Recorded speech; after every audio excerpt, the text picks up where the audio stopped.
depois foi pro Brasil. Estávamos quinta-feira em São Paulo. Quarta e quinta em São Paulo. Quinta, sexta, aí você foi olhar São Paulo.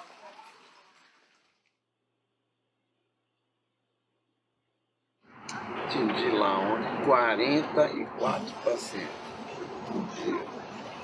Começamos cedo. Dobro do dia aqui. Dobro, é. Porque lá a gente só vai uma vez por mês. E nesse dia que a gente vai, a gente atende uns 40 pacientes.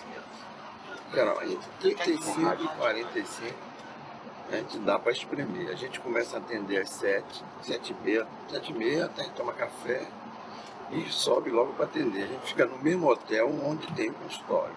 E no Rio a gente faz parecido, Uma vez por só mês que no também? Rio a gente não volta no dia seguinte de manhã, é uma vez por mês também. No Rio a gente atende até 10 horas e pega o último voo para Salvador.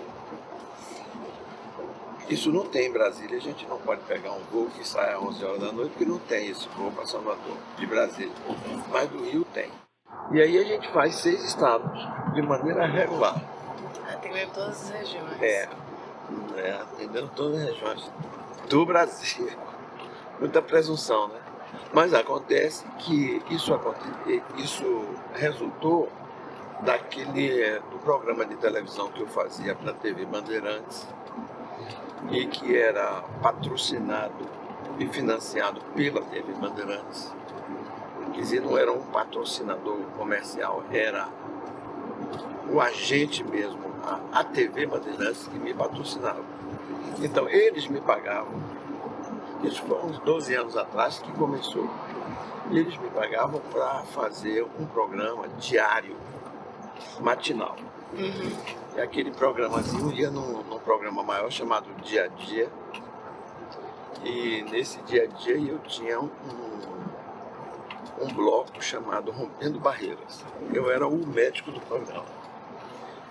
E isso era uma coisa assim, extraordinária, porque com tanto médico em São Paulo, eles iam trazer o médico da Bahia para fazer esse programa, mas eu era o médico que interessava a eles, porque eu tratava de assuntos muito variados da medicina. Tratava de planejamento familiar também, tratava de infertilidade, tratava de assuntos que eram um pouquinho mais abrangentes do que um assunto de uma especialidade médica. Quanto tempo você fala?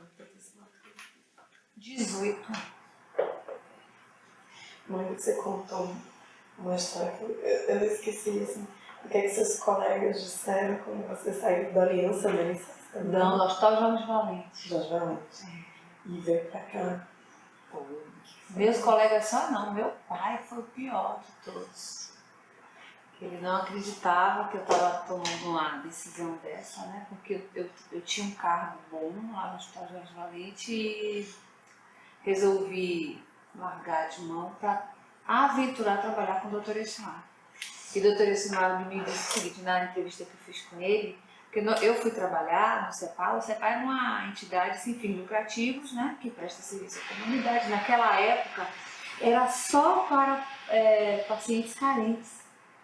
E era o serviço de planejamento familiar, oferecendo métodos contraceptivos.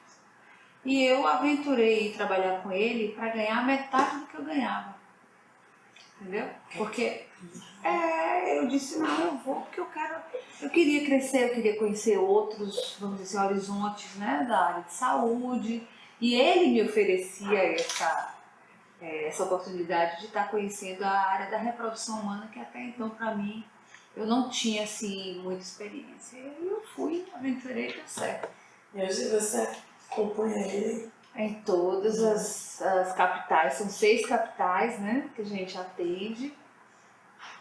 E então a gente faz esse trabalho aí pelo Brasil afora, atendendo milhares de pacientes por ano e tentando dar bem-estar para elas, né?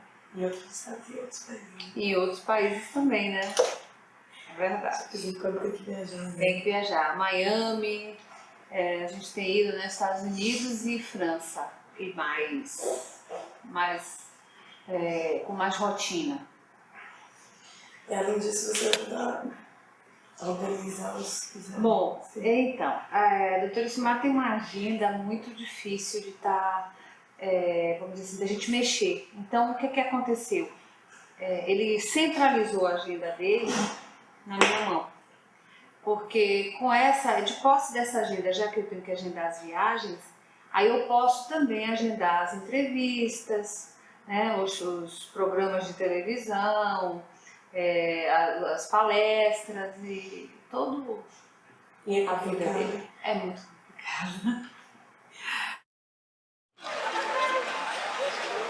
Olha o nome lá em cima.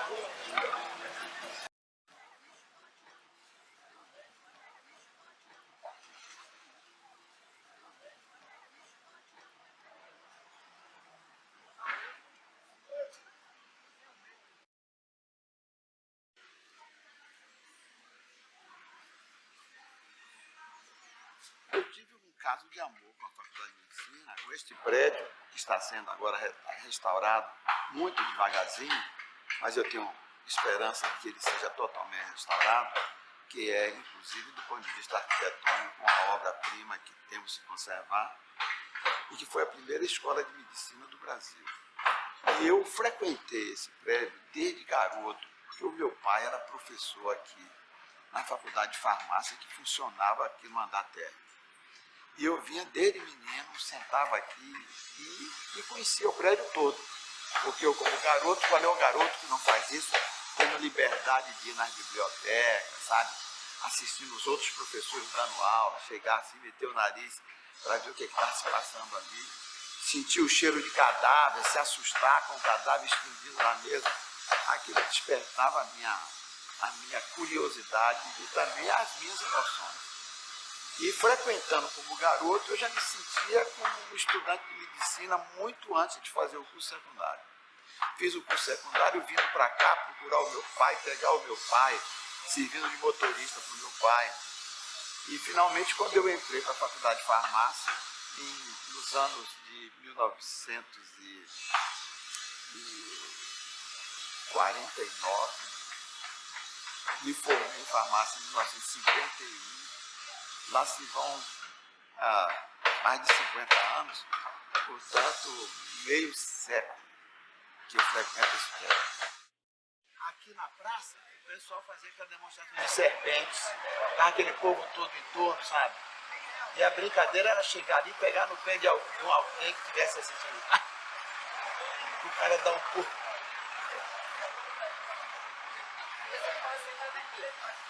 Quando meu pai dava aula, eu tinha 11 anos, 12 anos.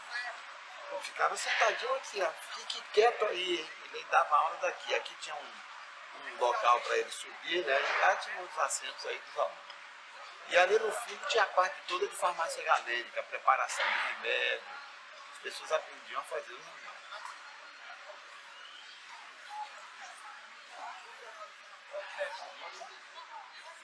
As bases científicas da medicina se estruturaram depois que a pesquisa científica começou a revelar a verdade, né? A conhecer as coisas, as moléculas e tal. E isso foi eu peguei uma mudança grande na medicina, dos meus 50 anos de medicina, mudança grande. E por isso é que isso daqui é o que a gente tem de história, né, para guardar. A primeira faculdade de medicina do Brasil. Não choca ainda, né? Esses artistas decorais e os médicos surgindo. Mas se eles vivessem hoje, não iam acreditar que a medicina tivesse evoluído tanto. Eu não sabia de nada, filha. Quando eu me formei, tinha alguns desses professores que já morreram, foram meus professores, que diziam, você acredita mesmo nesse negócio de hormônio? Eu não acreditava que existisse. Achava que era invenção, era fantasia. Não acreditar em hormônio, imagine. Se nós somos hormônios ambulantes praticamente, não se acreditava que tinha. Você não podia fazer uma dosagem de nenhum desses produtos que a gente dosa hoje no sangue. Enzimas, nada. Tudo começando. E hoje a medicina é muito complexa graças a isso, ao progresso da ciência. Hoje a medicina não é mais uma arte, é uma ciência. Pois é, foi aqui, nessa faculdade, uma janela como essa, que eu vi pessoa que na época representava o maior símbolo a ser imitado pelos brasileiros que queriam fazer ciência, que era o Bernardo Say, Prêmio Nobel de Medicina, o único Prêmio Nobel de Medicina que a América Latina já deu. E ele nos visitava um dia de sol, bem mais ensolarado do que hoje, em que ele se dirigiu para a janela e desse local aqui ele olhou para fora e disse com todas as letras que se ele tivesse nascido aqui, ele nunca teria ganho o Prêmio Nobel. Eu, ao lado dele, era a única pessoa que ouviu o que ele acabou de dizer. E aí fiquei chocado, porque eu queria ser cientista. E ele fazia uma afirmativa daquela, já estava me desqualificando como futuro cientista. E aí perguntei a ele, o que é mesmo que ele tinha dito, ele repetiu e disse, é isso aí. E se é você, se você quer ser cientista, você tem que sair daqui. Eu digo, e se não puder sair daqui? Se o indivíduo não tiver condições de sair daqui? Ele disse, nesse caso, hay que cerrar las ventanas. Teria que fechar as janelas. Ele achava que um paraíso como esse não dava para se fazer pesquisa científica, que exige muita perseverança e olhar para dentro, como ele dizia. Olhar para fora faz de você um contemplativo a vida toda. E com o clima que não lhe oferece rigores de frio, nem excesso de calor, o indivíduo vive realmente sem precisar se preocupar até com a roupa. Ele não precisa de roupa, pode passar o ano nu, a vida inteira nu, como os nossos índios vivem até hoje no Brasil, nus, o ano todo. Ninguém se preocupa com isso. Abrigo não precisa, basta a palha do coqueiro para você fazer uma palhoça que lhe protege a vida toda. Então, a partir daquele dia, eu fui aqui para o subsolo deste prédio, nesse local, e aqui fiz o meu gabinete, ainda estudante, e passei realmente a viver com as janelas fechadas. Essas janelas se fecharam para mim, e por isso eu pude fazer alguma coisa, escrevi muitos artigos científicos, fiz muitas pesquisas, mais de 400 pesquisas que eu fiz, e tudo isso eu fiz porque atendi ao conselho, né, do professor Bernardo Say, que me disse que eu tinha que fechar as janelas e ir embora daqui.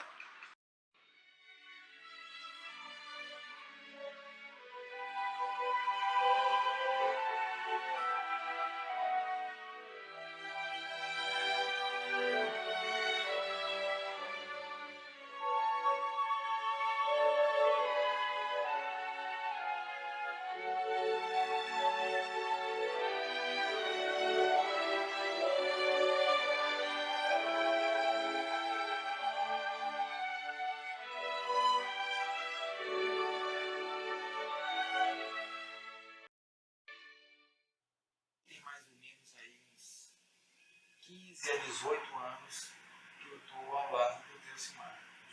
Durante 10 anos, deixei o ano passado, eu fui diretor do CEPAR, de 1996 até 2006, então ficamos realmente muito próximos. E deixei o ano passado justamente para ficar mais ao lado dele, no consultório dele, na clínica privada dele, como eu estou até agora. Eu mudei completamente a minha forma de ver determinadas condutas médicas e depois passei a assistir o Delcimar atendendo, fazendo suas consultas, né? São coisas que a gente aprende nos livros e que quando você ouve dele, a coisa é vista de uma forma completamente diferente, a abordagem é outra, a terapia é outra. E isso me deixa bastante assim, feliz. Eu sinto que eu estou me tornando um médico mais completo, né? Sabendo dar atenção devida aos pacientes, que ele é aquele médico antigo, é aquele médico que deveríamos ser como ele, que valoriza muito a consulta clínica, na hora, a entrevista, observa detalhes da história do paciente e não simplesmente se baseia em resultados de exame. Eu era assim, aquele médico, eu diria assim, limitado. Eu praticava o que eu lia no livro. Eu não tinha incentivo de buscar trabalhos, que hoje, aliás, você tem internet, não tinha naquela época para a gente pesquisar, mas de uma biblioteca, ler um paper, um trabalho que não seja do Brasil, eu não fazia isso. E quando eu comecei a trabalhar com ele, foi que eu aprendi que é lá fora que a gente vai buscar conhecimento para praticar aqui dentro. Entendeu? Porque o nosso conhecimento aqui é muito limitado. Para se fazer um estudo aqui, uma pesquisa, é muito difícil. O Tracimar foi processado inúmeras vezes, teve muitas limitações quando ele começou a divulgar essas ideias dele, que hoje são adotadas até em alguns livros já de medicina, como uma coisa de não menstruar e o uso da terapia hormonal aí para quase todas as mulheres necessitadas. Quando eu fui para a Europa, fui trabalhar num laboratório que lidava com uma substância fundamental na reprodução, que era a ocitocina. A ocitocina estava sendo analisada de forma usando métodos novos que eu ainda não conhecia, que era um método de cromatografia gasosa, que consistia em você pegar a substância pura, colocar num ácido. Esse ácido fazia uma digestão, uma decomposição dessa substância parcial, quer dizer, como aquela substância era formada de aminoácidos, uma proteína é formada de aminoácidos. Esses aminoácidos não se agarram no outro. O aminoácido tem um lado amino e um lado ácido. Se lembra do que eu lhe disse no começo? O ácido clorídrico e amônio. Então, o aminoácido tem um lado ácido e o lado amônio. É amino, ácido. Amino é amônia, a amônia é amino. E o ácido. Esses aminoácidos que entram na composição das nossas proteínas no corpo. E a ocitocina era um hormônio de composição proteica, formado de 8 aminoácidos. E que aminoácidos eram esses? Aí estava a procura lá na Europa e nos Estados Unidos para saber quais eram os aminoácidos que entravam na composição da estrutura química da ocitocina, que era o hormônio que supostamente fazia o útero contrair na hora do parto e que fazia a mama da mulher contrair na hora da amamentação. Hoje a gente acha até que a ocitocina também participa do orgasmo, da receptividade sexual, da receptividade da mãe pelo filho. Entendeu? Se chama o hormônio do amor, do afeto e tal. É até da confiança, que as pessoas que usam mais ocitocina são mais confiáveis do que as que não têm ocitocina. Já existe essa concepção, assim com muita seriedade. Então, vou trabalhar com um homem cujo laboratório, na Sorbonne, era um prédio inteiro dedicado à ocitocina. E ele me aceitou. Fui lá falar com ele. Ele disse: você veio sem carta, sem nada? Pois é. Eu nem vinha para cá, eu ia para os Estados Unidos. Aí eu recebi essa, contei a história a ele, ele ficou encantado com a história. Mas claro, você vai ficar comigo. E pronto, fiquei trabalhando lá, levei um ano trabalhando lá. Quando chegou mais ou menos no ano em 1970, eu já fui convidado para ser advisor da Organização Mundial de Saúde em reprodução. Eu era o único da América Latina. Aí, nós estávamos num regime militar que começou em 64. Em 70 já havia 6 anos de governo militar. E o governo militar não aprovava o controle da natalidade nem o planejamento familiar. E o que eu fazia não era uma coisa simpática para eles. Você já fazia isso? Já trabalhava com controle de natalidade? Bom, porque logo no começo eu descobri o primeiro anticoncepcional injetável. E aí, pronto, o negócio embolou, que foi um negócio incrível, porque, de acordo com o Código de Ética Médica, eu não podia falar de contracepção, porque tinha um artigo no Código de Ética que dizia que é vedado ao médico ensinar o seu paciente como evitar a gravidez. Estava escrito no Código de Ética Médica. Fui logo processado. O governo era contra. A oposição, os esquerdistas, eram mais contra ainda. Me caluniavam, diziam que eu estava esterilizando os homens, pichavam as paredes da Pensei várias vezes em ir embora. Cheguei a arrumar mala. Minha mulher era francesa, eu tinha, se quisesse, nacionalidade francesa. Tinha sido me oferecido nacionalidade norte-americana, se eu fosse ensinar lá. Fui convidado para se ensinar lá em 2 universidades, mas não fui. E não, eu vou ficar aqui porque eu vou simplesmente aceitar a imposição desse pessoal. Todos eles equivocados. Mas aí eu procurava ser tolerante. Equivocados por ignorância, você aqui, você era visto como um cientista para o povo brasileiro naquele tempo. Era um cientista tipo Frankenstein, fazia monstro, tá entendendo? Não, ele é cientista, tá entendendo? Aquilo com um certo desprezo, uma atitude de procurar, de certo modo, desmoralizar a minha ação. Eu tinha que ser médico e não cientista. Cientista, não existe isso aqui. A razão principal que eu fundei o CEPAR não foi eu ter apoio da comunidade, foi eu não ter apoio da universidade.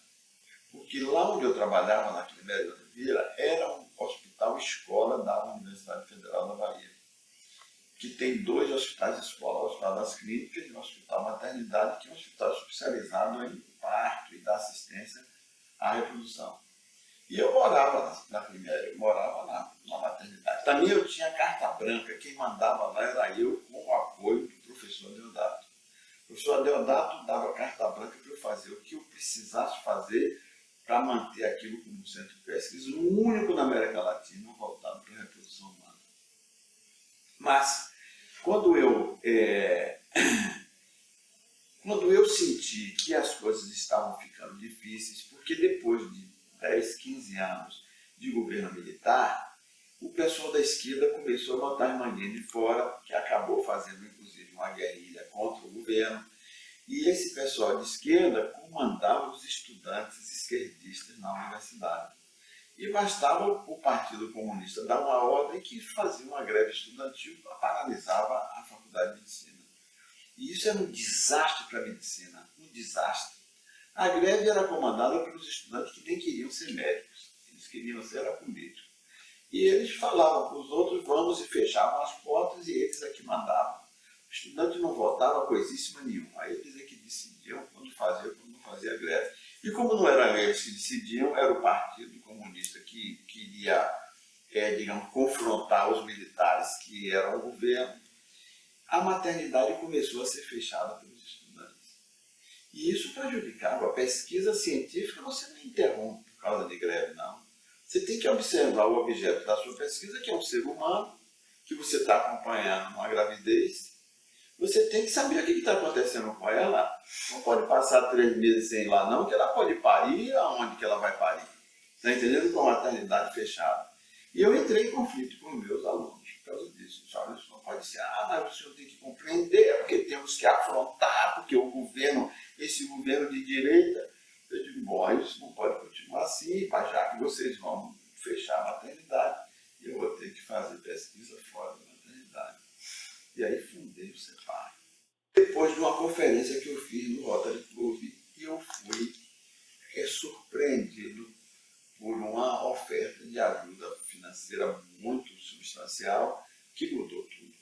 Esse prédio que nós estamos aqui é um prédio que resultou deste presente, que foi um presente dado por um holandês, Eric Luff, cujo retrato está lá na sala de conferências, que me chamou uma véspera de Natal e me disse que ele tinha feito fortuna aqui na Bahia.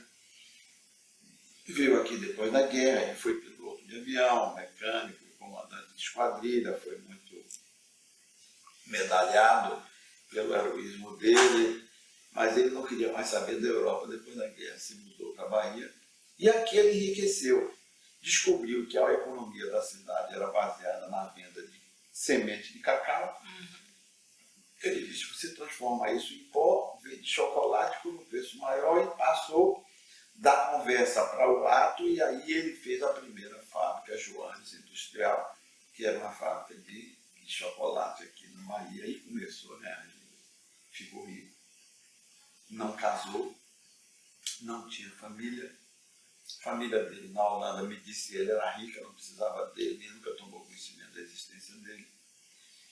E que ele tinha resolvido deixar a fortuna dele para que eu pudesse ter um centro de planejamento familiar independente do governo, independente da esquerda, independente da direita, e que eu pudesse fazer aquilo que eu achava que era bom para a cidade de Salvador, que foi onde ele ganhou aquela fortuna e ele queria devolvê-la ao povo que gerou, enfim. Mas você imagine que ele foi assassinado por causa disso, né? Depois disso ele foi assassinado, mas isso foi anos depois. Porque primeiro nós compramos essa casa que tem aqui ao lado e gastou nisso os 3 milhões de dólares e os 7 milhões ficaram para depois, quando a gente já tivesse um movimento que justificasse. E realmente o depois ele não viu, porque quando ele ia me dar os 7 milhões por fazer esse prédio, que é um hospital de 5 andares e que atende a uma população de mais de 100 pessoas por dia, ele foi assassinado.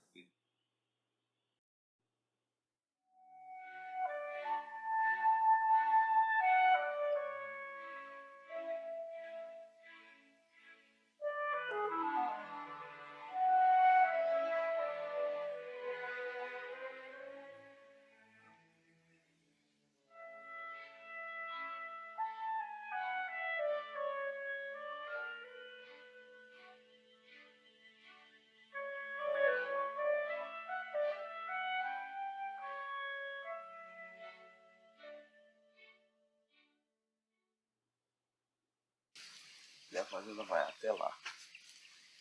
Eu comecei fazendo essa fazenda há 40 anos atrás, 45 anos. Era pequenininho. Mas aqui eu já fui era... comprando mais um pedaço. Não era da família, nem do seu pai, não. Não. Fui eu que comprei mesmo.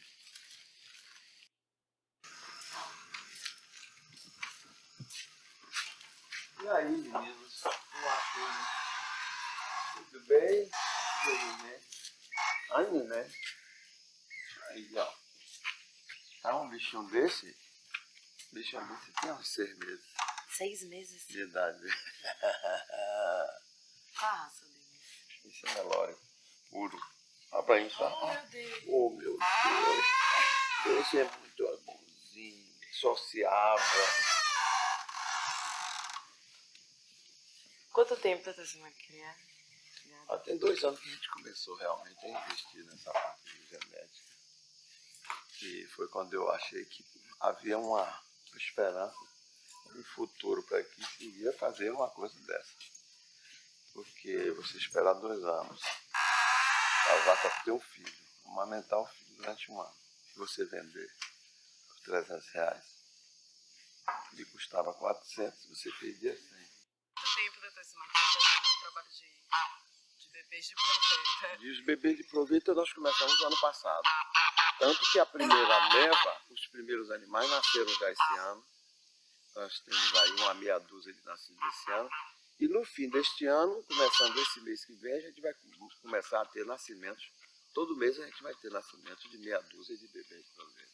Essas estão todas de barriga. Essas aí as doadoras da gente. Essas daqui. A Nelore é tudo doadora da gente. Essas Nelore dão os ovos. Não estão grávidas. As escuras estão grávidas. Ah, tá.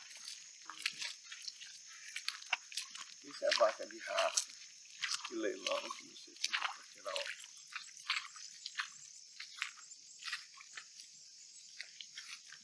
Tem 3 aí que tá programado, os medicamentos começam amanhã. Conhecimentos de reprodução humana ajudam, hein? Ah, mas ajudam mesmo. Se bem que tem muita coisa diferente, né? Aqui, por exemplo, você não tem que ter muito cuidado com contaminação e com doença. Esses animais, você trabalha com eles na lama, mete a mão dentro do útero e manipula aquilo tudo. E dificilmente você tem doença aqui. Os bichos se acostumaram a viver e estão imunizados para essas doenças. Na respiração in vitro humana, você tem um bocado de cuidados que você não precisa ter aqui. Você tem que trabalhar num laboratório totalmente isolado, com pressão negativa para não entrar nada de fora, quer dizer, nenhuma bactéria entrar quando você abre a porta. Enfim, um monte de cuidados. Os laboratórios são caros, muito mais caros, que a gente trabalha com pouca coisa. Temos aqui ultrassonografia para ver a barriga da vaca e acompanhar o bebê. E eu tenho um veterinário especialista nisso, só para trabalhar nessa área. Não, morar aqui era muito difícil, não dá não. Para o tipo de vida que eu tenho, não dá. Eu acho que nem o meu temperamento dá para ficar num lugar tão passivo. Entendeu? Eu gosto um pouco da agitação, do contato com os meus pacientes. É uma coisa boa para mim isso. Eu resolver o problema dos outros é uma coisa boa, gratificante. Você resolver o problema principalmente quando é um problema difícil, que a paciente lhe procura depois de ter feito diversas tentativas para resolver o problema, vem e você consegue resolver. Então é um quebra-cabeça que você leva para casa, pensa. Quando você encontra a solução, aí todo mundo fica feliz.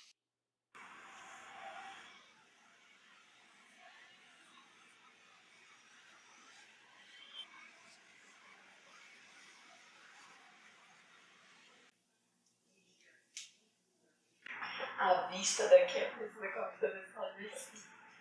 E você já viu Foi de que propósito. me instalei, logo que eu vim para cá, me instalei lá na frente. Botei minha mesa lá e tal, depois me lembrei, sabe?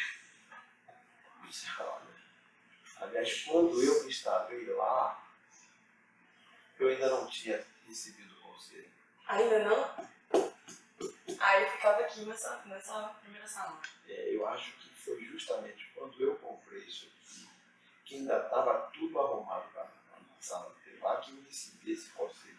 Eu não me lembro, eu sei que eu primeiro me instalei lá, durante o primeiro mês, depois é que eu vi que eu realmente só ficava olhando para fora. E aí, eu tenho que me esconder aí, botei a sala de espera para o pessoal que fica lá vendo navios, olhando navios passando, eu fico aqui no meu canto, olha, tudo fechado. Tudo fechado. E essa pressão da menstruação hoje, a maioria dos pacientes te procuram por isso? É a maioria? Não. A única paciente que eu atendi hoje aqui foi encaminhada por um médico neurologista, cuja paciente tem um problema de crises epileptiformes, quer dizer, tem convulsões, quando ela está na fase pré-menstrual, quando ela está menstruando, me pedindo para eu suspender a menstruação dela. Foi o neurologista que me encaminhou a paciente. Para eu fazer isso na paciente dele. Por quê? Porque ele não faz isso. O que ele faz é que o neurologista está tratando o problema de convulsão. Mas aí os neurologistas daqui da cidade, e em São Paulo também, no Rio, me encaminham pacientes para resolver problemas assim. Nesse último artigo aí que você filmou aqui em cima, do Leader of Depression, eu procuro mostrar para todo mundo, que ele sai numa revista de circulação mundial, que tudo que você fizer no sentido de suprimir a menstruação traz benefício para a mulher. Entendeu? Porque a menstruação continua a ser e sempre será um método anticoncepcional sangrento. O que é a menstruação? Quem menstrua é a mulher que não engravida. E para que ela menstrua? Para não engravidar. Ela menstrua para não engravidar. E como é que ela faz isso? Ela não tem relações, usa métodos para não engravidar e, como consequência, ela menstrua. Mas a história é que eu não estava procurando suspender a menstruação de ninguém. Eu estava procurando um método para evitar aborto espontâneo e parto prematuro, para preservar a gravidez da mulher. E comecei a usar uma injeção de Provera, que era uma progesterona nova, sintética, e que parecia ser mais eficiente do que a natural. E nas pacientes que eu tratei deste modo, elas ficaram sem menstruar. Primeiro eu fiquei muito preocupado, alarmado que eu tivesse feito alguma coisa que trouxesse um prejuízo reprodutivo para a mulher. Mas descobri depois que não, que a injeção que eu dava era reversível e depois de algum tempo o efeito inibidor da menstruação desaparecia e ela voltava a menstruar e a engravidar. Então naquele momento eu tinha descoberto uma anticoncepcional injetável, de efeito prolongado, que ninguém conhecia. E até hoje nunca apareceu um sucedâneo que fosse melhor ou tão eficiente como esse produto, que é a Depo-Provera. Então, assim, muitas mulheres já foram beneficiadas, né? Não só pelo método contraceptivo, mas muitas outras patologias foram tratadas. Muitas outras patologias foram tratadas com isso. Tem ideia de quantas assim? Milhões de mulheres já foram beneficiadas por isso. Eu posso afirmar que milhões de pessoas foram afetadas por esse trabalho que a gente fez aqui na Bahia. E a pílula masculina? Como é que tá? A pílula masculina, filha, toda vez que eu olho assim, nos meus trabalhos que vejo tudo tudo que eu fiz em pílula masculina e a rapidez com que o Ministério da Saúde negou o registro da pílula, a facilidade, digamos assim... Te deu alguma justificativa da doença? Não me deram nenhuma justificativa. Indeferido, pronto, acabado. Não precisa dar não, eles são donos da Em bola. algum país ela já é usada? Olha, não é usada, porque um indeferimento desse num país qualquer já mata o interesse dos outros. Não, ela não se registrou isso no Brasil, quer dizer, deve ter alguma coisa de errado. Quer dizer, todo remédio tem efeito colateral. Esse não tinha quase efeito colateral nenhum.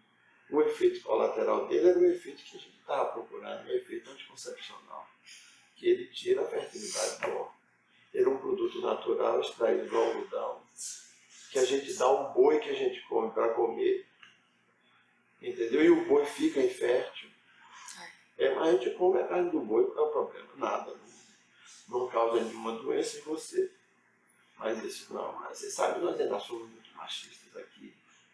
E o fato de mexer com... Quando eu comecei a fazer vasectomia para homem no CEPAR, fui chamado ao conselho, fui chamado ao órgão. Que negócio é esse de vasectomia?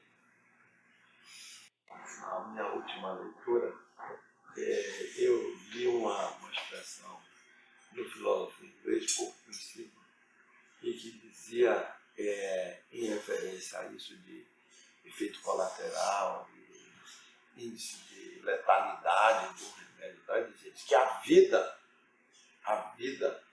é uma doença sexualmente transmissível, com letalidade de 100%.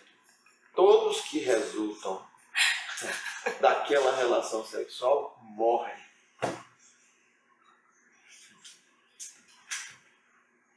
Definição boa essa, né?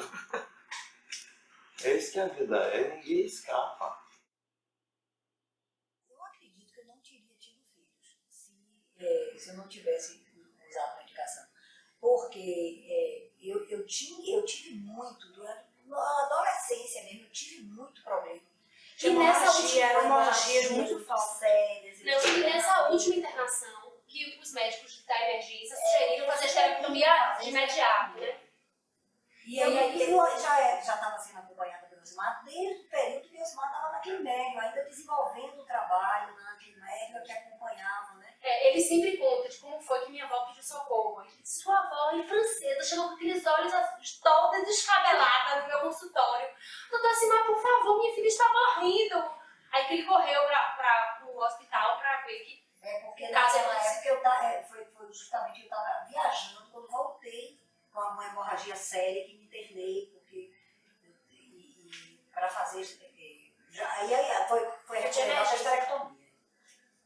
Aí os médicos, eles sempre diziam assim, que os médicos achavam isso, não, doutor Simar, você vai se responsabilizar, é um caso urgente de paciente de esterectomia, não sei o que ele sempre fala. E não, tipo, a paciente é minha, eu vou tomar conta, quem vai tomar conta sou eu, não sei o que. E foi quando ele fez o tratamento, que foi a primeira droga que ele fez. Que ele criou, ele ainda estava em pesquisa, né? Ele ainda estava pesquisando. Mas imediatamente, depois da suspensão da menstruação, eu não tive mais nada. Aí só veio. E foi uma coisa rápida, porque foi depois de um ano que começou o tratamento, você já estava grávida de gêmeos. Inclusive, por exemplo, eu tinha fortes dores de cólica, muita cólica mesmo. Depois que eu comecei a usar o implante, a cólica foi... Agora, o implante anticoncepcional é diferente do implante utilizado. Utilizado por ela, que é droga, né? É uma dosagem diferente para tratamentos diferentes. E hoje em dia eu trabalho exatamente nesse laboratório de implante. Então, a gente compra essas drogas de outros países, traz para o Brasil e o único que manipula é ele. E essa farmácia de manipulação hoje tem autorização de funcionamento. Então, é uma coisa que já é antiga e que agora é totalmente legalizada, totalmente aberta, e a gente tende a expandir isso, né? Então você esquece que a menstruação é importante. Para você a menstruação não é, não significa mais nada. As pessoas pensam, gente, mas eu não tenho TPM, gente, eu não menstruo, eu fico cansada, já não menstruo. Eu amo menstruar, Aí não todo mundo vou pergunta, como você menstrua? você não gasta Eu dinheiro. não menstruo nada, tem um ano que eu não menstruo, esqueça isso. E não fica inchada, não sente dor. Não sinto nada. Não sinto nada, não menstruo, eu amo. Aí. 35 minutos? 34 minutos. Normalmente corre quanto tempo? Eu corro 1 hora. acho que eu já lhe contei um dia de uma colocação que eu vi de um coach americano de futebol no gelo, hockey, que obrigava os jogadores dele a correr. Já lhe contei isso? Não. Ele obrigava os jogadores a correr, às vezes, uma tarde inteira. Ficavam alucinados que nenhum outro treinador fazia isso. Vocês querem ser campeões do mundo? Então vocês têm que ter uma coisa que os outros não têm. É mais perna do que eles. Aí ele dizia, quem dá comida ao lobo não é a ferocidade dele, não são os dentes dele, não é a fome dele, as pernas dele, porque ele corre mais do que a presa. Entendeu? Então, para você sustentar o corpo, você precisa, para sustentar a cabeça, você precisa ter um corpo que aguente carregar essa cabeça, sabe, 24 horas por dia e nutri-la adequadamente, o que você só pode fazer se você tiver com a circulação mantida às custas de muito esforço. Mas depois que eu passei a ficar mais velho, eu aí tive necessidade de fazer musculação, comecei a ter tendinites, etc. Coisa que a pessoa idosa tem, né? É artrose, é tendinite e tal. E minha filha Tess, que é atleta, se faz sua saída, conseguir uns músculos aí para fazer o trabalho do tendão. E ela estava certa, tem mais ou menos uns, tem uns 8 anos mais ou menos, que eu comecei a ganhar musculatura, ganhei uns 10 quilos de músculo. E hoje eu tenho um músculo muito bom lá dentro. Vamos lá.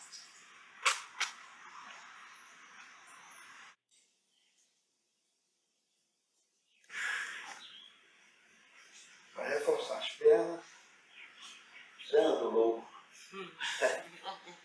Tem que ter perna. E ele foi campeão do mundo. Esse time foi um time que ele estava preparando para ser campeão do mundo. E foi. Graças às pernas. O que você terminou o treino desse? Perdeu aqui minutos, fazendo 2 horas de exercício.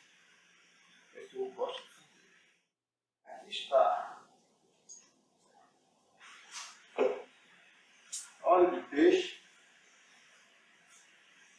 Óleo de peixe.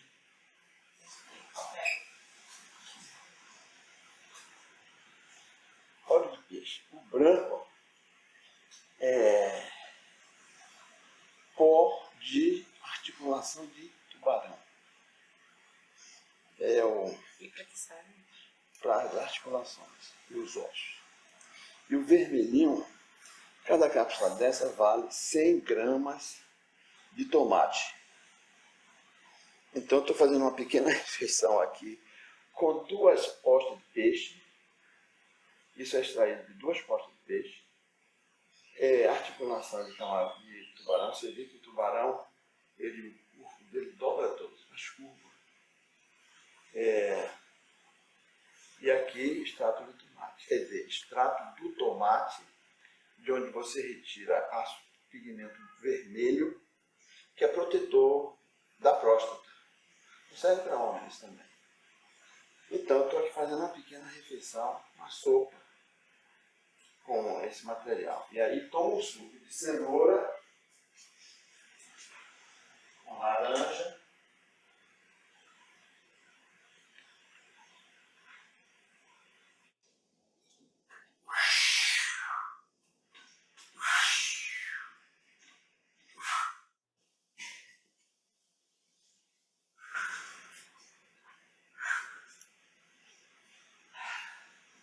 até eu quero ver esse filme. Para ver se é mesmo.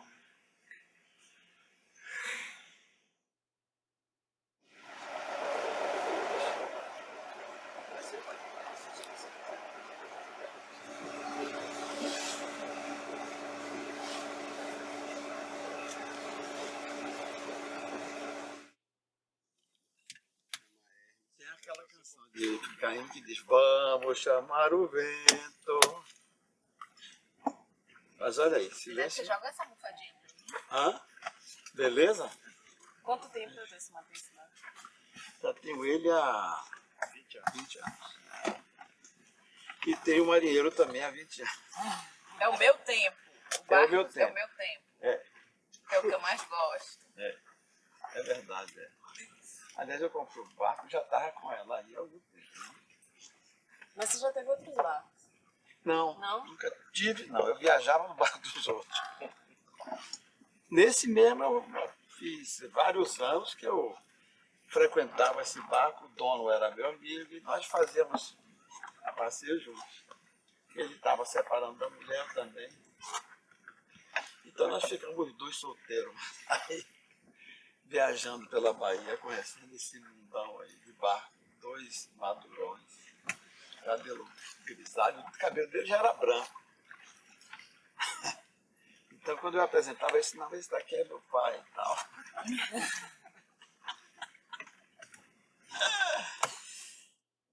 Passeei muito com esse barco, nesses 20 anos, passávamos noites fora, assim, todo fim de semana a gente viajava. Passeávamos, atualmente não tem tempo nem de um passeio. E tempo o pessoal sai mais com barco do que eu. E quando o filho ou a filha quer sair, sai. Eu não acho que fiz tudo ainda não. E a gente está encerrando o filme, mas eu ainda tenho muita coisa para fazer. Olha, só nesse momento eu tenho uns 4 coisas que eu estou escrevendo ao mesmo tempo. Isso eu posso lhe dizer que acho que eu vou deixar, porque enquanto você está vivo não deixa. Mas depois que vão se dar conta de que a minha interpretação da reprodução na mulher e a minha visão da menstruação, dos hormônios, etc., foi uma coisa muito inovadora que vai levar tempo para pegar. Porque, primeiro, eu não estou nos Estados Unidos. Se eu estivesse lá, já estava mais ou menos assim na primeira parte. Semana passada, o FDA aprovou a primeira pílula para não menstruar. Com este objetivo, a pílula foi feita para ver se não menstruar. É uma pílula anticoncepcional, com progesteronas novas, mas que, como qualquer outra pílula tomada continuamente, a mulher não ovula e menstrua. Agora aprovado pelo FDA, quer dizer, o Food and Drug Administration, que é exigentíssimo com tratamentos novos e tal. Aprovado. Agora o americano vai botar no mercado, depois vem para o mercado brasileiro e vão fazer a maior festa. Olha, é uma pílula para não menstruar.